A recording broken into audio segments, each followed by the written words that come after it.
अस्सलाम वालेकुम, क्या हाल है आप सबका। तो आज है जी 10 मुहर्रम का दिन, जो कि है हमारा रोज़ा भी मेरा और मॉम का। और मैंने अभी लॉग आउट कर दिया था, शाम के 5:15 हो रहे थे और अभी मैं जाऊंगी असर की नमाज़ पढ़ने के लिए। पहले आपको वेदर दिखा दूं और उसके बाद चल के जो है ना नमाज़ पढ़ते हैं असर की, उसके बाद इफ्तारी की तैयारी करते हैं। आजकल तो हर दूसरे दिन बारिश हो रही है यहाँ पे। तो यहाँ पे मैंने असर की नमाज़ अराउंड 5:30 टू 5:40 तक पढ़ ली थी और उसके बाद मैं यहाँ पे थोड़ा बहुत हल्का तैयार होके अब मैं जाऊँगी इफ़्तार बनाने के लिए। मैंने ना वैसे सोचा था कि इफ़्तार में क्या बनाऊँ, मैं कोई फ़ालूदा बना लेती हूँ और साथ में मम पकोड़े बना लेंगी। तो यहाँ ना मम्मा के पास आई थी मैं पूछने के लिए, तो वो असर की नमाज़ पढ़ के ज़िक्र कर रही थी। तो मैंने सोचा कि खुद ही जाके फ्रिज में चेक कर लेते हैं कि क्या है और क्या नहीं है। तो फ्रिज में तो फ़ालूदा था ही, तो मैंने सोचा कि फ़ालूदा बना लूँ। लेकिन जब मैंने दूध देखा, दूध की क्वांटिटी देखी, तो वो बहुत कम था और उसमें फ़ालूदा तो क्या बस चाय ही बन सकती थी 2 कप। तो मैंने सोचा था कि मैं दूध ऑर्डर कर लूँगी और फिर बनाऊँगी। लेकिन फिर जब मैंने किचन रूम में जाके देखा कि वर्मिसेलीज़ भी ख़त्म हो चुके हैं, वो भी नहीं मिल रहे, तो फिर मैंने देखा कि बादाम ड्रिंक मिक्स तो है, ये बना लेते हैं दूध से और ये अच्छा भी रहेगा, वैसे भी बहुत दिनों से ट्राई नहीं किया हुआ। तो यहाँ पे मॉम ने जो है ना चाय बना ली थी और मैं बस इसको उबालूँगी और बाद में जब इफ़्तार का टाइम आएगा तो तब डाल लूँगी कप्स में। और मॉम का पकोड़े वग़ैरह बनाने का भी इतना मूड नहीं था और इफ़्तार के लिए ज़्यादा वक़्त भी नहीं था वैसे, तो मैंने ना ज़ेप्टो से बस कुछ चीज़ें ऑर्डर कर ली थी। और आज का इफ़्तार कुछ वैराइटी सा होगा, आपने कभी देखा नहीं होगा शायद, वैसा इफ़्तार होगा। आप सब भी सोच के कहेंगे कि ये कैसा इफ़्तार है। तो बस यहाँ पे मैं खजूरें निकाल रही हूँ ताकि अपना जो इफ़्तार का प्लेट है, ट्रे है, वो रेडी कर सकूँ। और आजकल क्योंकि ना मेड जो डिशेज़ वॉश करने के लिए आती हैं, वो छुट्टियों पे हैं, उनको ना बहुत लंबी छुट्टियाँ चाहिए थी, तो बस वो उस पे है। तो बस हमारा मूड नहीं हुआ कि हम इफ़्तार में कुछ बनाएँ। तो मैंने यहाँ पे बेसिल सीड्स, बादाम कट करके रख लिए और पाउडर ग्लासेस सब रेडी करके रख लिए थे, बस डिलीवरी बॉय का इंतज़ार था। तो बस यहाँ पे मेरा ऑर्डर जो है वो आ चुका था, बस मैं यहाँ पे पेमेंट करूँगी, ऑर्डर ले लूँगी और उसके बाद आपको दिखाऊँगी कि मैंने क्या-क्या ऑर्डर किया है।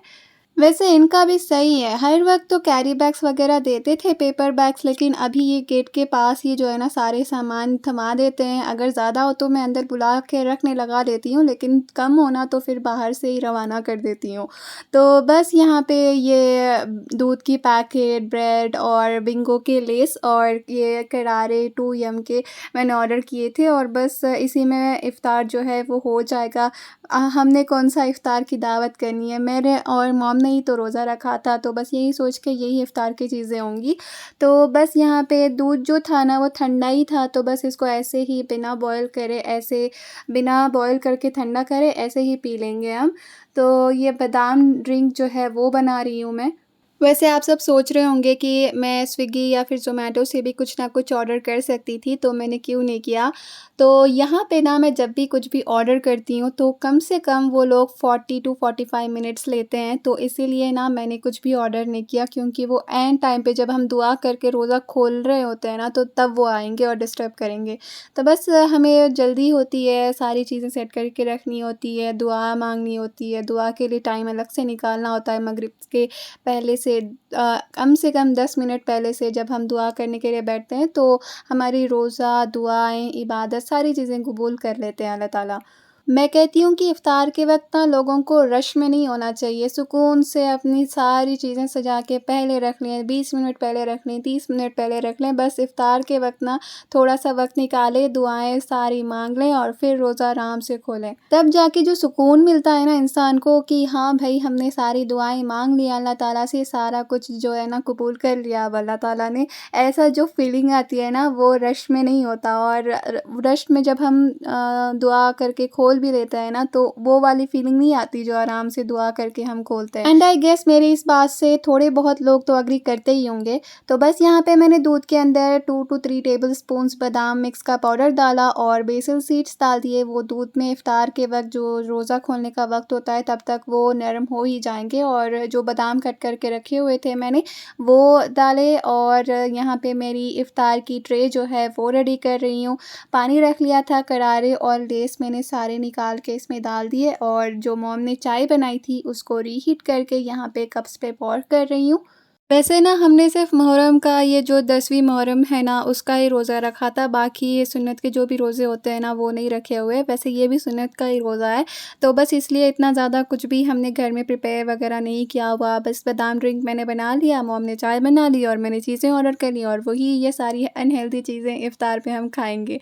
तो बस साथ में जो खजूर है ना वो तो लाज़मी रखते हैं और रोज़ा सबसे पहले उसी से खोलते हैं। तो बस मैं और मॉम जो है यहाँ पे दुआएँ वगैरह मांग रहे हैं। तो अल्लाह बस करे कि हमारी दुआएं, रोज़े, इबादतें जो भी है ना वो सारी कबूल कर लें इंशाल्लाह। तो बस यहाँ पे रोज़ा जब खोल रहे थे ना तो मैंने मॉम को कहा कि आप पहले बादाम ड्रिंक पी लें। नहीं, हम चाय पिएंगे, पहले चाय ठंडी हो जाएगी। तो बस ये जो मैंने ना जो बादाम ड्रिंक बनाया था ना वो काफ़ी मज़े का था। वो ठंडा जितना मज़े का लगता है ना, गर्म उतना टेस्टी नहीं लगता। और साथ में जो मेरी अपनी चाय थी ना मैंने बिस्किट के हद तक खा के जो है ना बाकी सारी साइड पे रख दी। और उसके बाद थोड़ा बहुत ये 4 वो 4 चीज़ें खा ली तो पेट भर जाता है इफ्तार में। और उसके बाद मगरिब की नमाज़ अदा करी। मगरिब की नमाज़ के बाद ना मैंने सूरह वाक़िया पढ़ना फिर से स्टार्ट कर दिया है। तो इंशाल्लाह अब इसको कंटिन्यू करूँगी, बस बीच में स्किप ना हो तो। और पहले जब मैं पढ़ती थी ना तो प्रॉपर पढ़ती थी, एक भी दिन मेरा स्किप नहीं होता था और उसके फ़ायदे भी मुझे मिलते थे। मैं आपके साथ भी ज़रूर शेयर करूँगी स्क्रीन पे, तो आप पॉज़ करके रीड कर लेना तो आपको मालूम हो जाएगा। जॉब करने से पहले ना मैं इतनी फ़ारिग होती थी कि जो नमाज़ के बाद सूरे पढ़ने चाहिए होते हैं, जिनकी फ़ज़ीलतें और फ़ायदे मालूम होते हैं ना, तो वो सारे पढ़ा करती थी। लेकिन अभी इतना वक्त नहीं मिलता तो बस जो ज़्यादा इम्पोर्टेंट है ना वो मैं पढ़ती हूँ। और इसको बस इसलिए कंटिन्यू करना चाहती हूँ कि ये पढ़ने के जो फ़ायदे होते हैं ना तो उसका मुझे पूरा यकीन है, बस वो मिल जाए। लास्ट वीक से तो यही रूटीन बना रही हूँ मैं कि मगरिब की नमाज़ के बाद सूरह वाक़िया पढ़ लूँ और उसके बाद जो रेगुलर कुरान में पढ़ती हूँ मायने के साथ वो कंटिन्यू कर लूँ। बस थोड़ा-सा वक्त होता है सर्दियों में, बारिशों में जल्दी इशा की अज़ान हो जाती है तो एटलीस्ट जो है ना 8 से 10 पेजेस तो हो जाते हैं। और कभी-कभार 7 या 6 होते हैं अगर मैं इन डिटेल जाऊँ और पढूँ तो। सो बस कुरान पढ़ने के लिए ना मैं अपने रूम में आ गई थी ताकि 40 टू 50 मिनट्स जो भी होते हैं मगरिब के बाद इशा का टाइम, तो उसमें कोई डिस्टर्ब ना करे और मैं सुकून से ना अच्छे से पढ़ लूँ। और उसके बाद इशा की नमाज़ पढ़ने के बाद जो है ना डिनर वगैरह करना होता है। सो इन ए डे मेरा यही टाइम होता है कुरान पढ़ने का। और उसके बाद थोड़ा बहुत ज़िक्र वगैरह करना होना, जो भी मैंने आप सबके साथ शेयर किया अपने रमज़ान के सीरीज़ में वो पढ़ लेती हूँ। तो उसके बाद कुरान तो दिन में मैं नहीं खोल सकती क्योंकि ऑन ड्यूटी होती हूँ।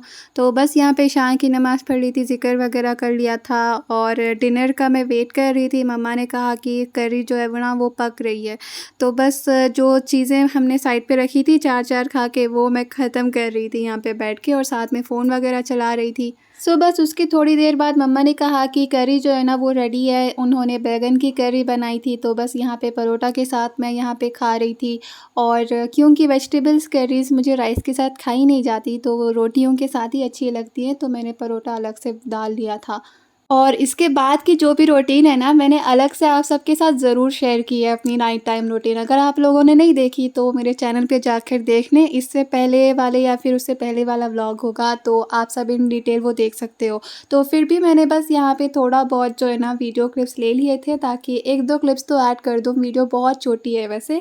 तो बस क्लीनिंग वगैरह करती हूँ ये टाइम और मैं सोच रही थी कि अपनी डाइनिंग टेबल की लुक जो है ना फिर से चेंज कर दूँ। बस काम करते-करते मेरे दिमाग ने एक आइडिया सोचा कि ये वाला लुक कैसा लगेगा साबुन डाइनिंग टेबल पे, तो बस क्रिएट करके देख लेते हैं। अगर अच्छा लगा तो वही रहने देते हैं। तो बस वही करके देख रही थी। यहाँ पे सारा जो है ना क्लीनिंग वगैरह करके जो डाइनिंग टेबल के ऊपर की जो मेरी कवर्स थे, कवर के नीचे जो मैट्स है ना मैंने वो भी प्लेस किए हैं, ऊपर से निकाल के बस कवर के अंदर रख रही हूँ क्लॉथ के ऊपर। तो बस वो डिज़ाइन सेट कर रही थी, उसके बाद जो भी है ना वो डाइनिंग टेबल के ऊपर की चीज़ें वहाँ पे रख दूँगी, बाकी सारी चीज़ें निकाल के जो है ना साइड पे रख दूँगी, जो जहाँ रखनी है ना वो वहाँ रख दूँगी। ख़ैर अगर आप मेरे रेगुलर व्यूअर हैं ना, तो आप सब कमेंट बॉक्स में लाज़मी बताना कि मैंने अपनी डाइनिंग टेबल के लुक्स कितनी बार चेंज किए हैं। अगर आपको याद भी नहीं हुई ना तो आप देखकर ज़रूर बताएँगे अगर आप मेरे लॉयल व्यूअर हैं तो। तो बस ये जो लुक है ना वो क्रिएट किया है मैंने, बस ये जो ब्लैक कलर के मैट्स हैं ना टेबल मैट्स वो मैंने अंदर रख दिए हैं ताकि एक सिल्वर बॉर्डर लुक आए और बीच में सारा ब्लैक हो और कॉन्ट्रास्ट के लिए ये फ्लावर्स बहुत ही अच्छे लग रहे थे। खैर इसकी फाइनल लुक तो बहुत ही अच्छी है और उसके बाद जब सारी क्लीनिंग वगैरह हो गई थी तो मैंने बस अपने आप पे ध्यान दिया, सारे जो है ना अपने फेस पे। मैंने सोचा कि डार्क सर्कल्स वगैरह थोड़े प्रोमिनेंट हो रहे हैं तो डार्क सर्कल्स के लिए कुछ रेमेडी कर लेते हैं। कॉफ़ी पाउडर ले रही हूँ यहाँ मैं, एलोवेरा जेल ले रही हूँ, साथ में इन दोनों का स्क्रब बना लूँगी। बस थोड़ा-सा स्क्रब टाइप होना चाहिए। ज़्यादा जेल आप मिला लेते हो ना तो फिर वो वाटरी वाटरी सा हो जाता है, फिर वो उतना अच्छा मास्क बन जाएगा लेकिन स्क्रब नहीं बनेगा। तो बस इसलिए थोड़ा-सा एलोवेरा जेल लेके मिक्स कर रही हूँ। वैसे ये क्विक रेमेडी है डार्क सर्कल्स के लिए, लेकिन इससे भी क्विक वो है जो आप टी बैग्स के साथ करते हो, फ्रिज में निकाल के रख के बाद में उसको अपनी आँखों पे रखना होता है कट करके, तो उससे भी सारे जो डार्क सर्कल्स होते हैं वो निकल जाते हैं। लेकिन मेरा इतना मूड ही नहीं था कि मैं ग्रीन टी को पहले जो भी ग्रीन टी के बैग्स हैं ना उसको उबालूँ फिर उसको ठंडा करूँ, तो बस यहाँ पे क्विक रेमेडी वगैरह कर रही थी। अपने डार्क सर्कल्स पे तो मैंने अच्छे से स्क्रब करके जो है ना रख तो लिया था, फिर मैंने सोचा कि अपने फेस पर भी लगा लेते हैं, तो बस फेस पर लगाया, उसके बाद पूरे फेस पे लगा के 10 मिनट स्क्रब करके 5 मिनट रख दे के फिर धो लिया और उसके बाद मैं दूध गर्म कर रही थी।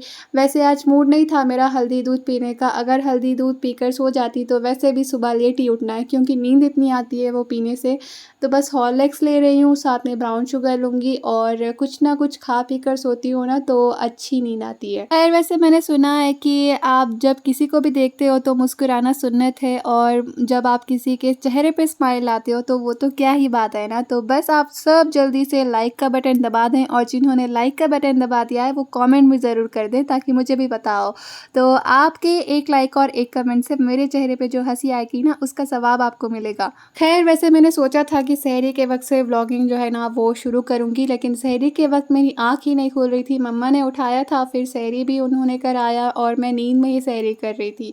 तो खैर उसके बाद फ़जर की नमाज़ पढ़ के सारे जो दिन के हवर्स होते हैं वो तो मेरे जॉब के टाइम पे निकल जाते हैं। तो बस असर के टाइम से जो है ना मैंने स्टार्ट करके आप सबके साथ आज की रूटीन शेयर की है एंड आई होप कि आप सबको आज का व्लॉग अच्छा लगा होगा। अगर अच्छा लगा हो तो please like, share and subscribe ज़रूर करें।